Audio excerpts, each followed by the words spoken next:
இது திருச்செந்தூர் முருகன் கோவில் சூரசம்காரம் நடக்கக்கூடிய கடற்கரை பகுதி.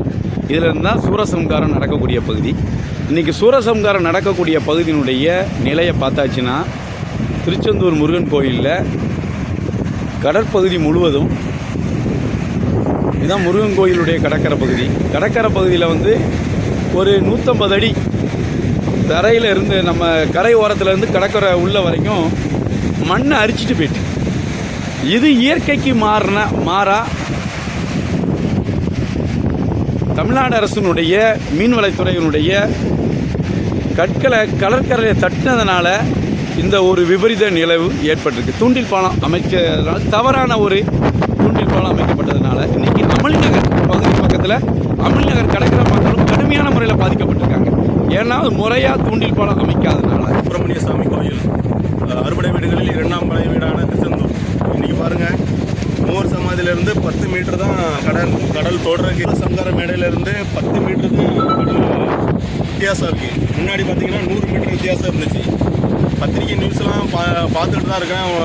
நிறைய தவறான நியூஸ் போடுறாங்க. என்னென்னா, இந்த மாதிரி பாறை தெரிஞ்சதுன்னா அது கடல் உள் வாங்கிட்டுன்னு சொல்லி பத்திரிகை நியூஸ்லாம் தவறான நியூஸ் போடுறாங்க. ஏன்னா கடவுள் பத்திரிகை நியூஸ் யார்கிட்ட காசு வாங்கிட்டு இந்த மாதிரி தவறான நியூஸ் போடுறாங்கன்னு தெரில. ஆனால் மக்கள் புரிஞ்சுக்கணும்.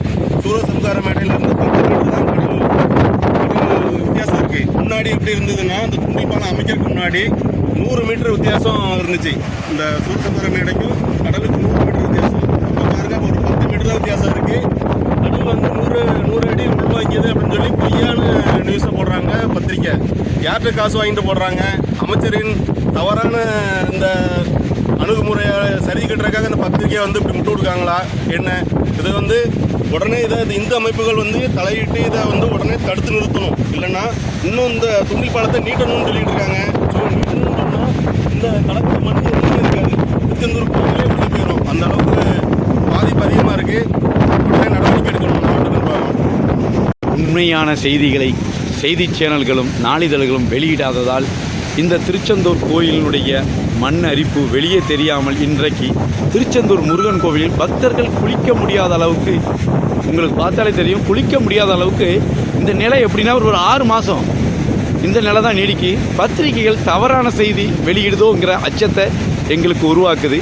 தயவு செய்து பக்தர்களாகிய நாம் இதை காக்க வேண்டும், பாதுகாக்க வேண்டும்.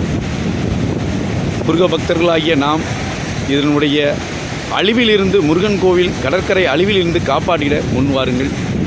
திருச்செந்தூரிலிருந்து சமூக அக்கறையுடன் பிருத்திவிராஜன்.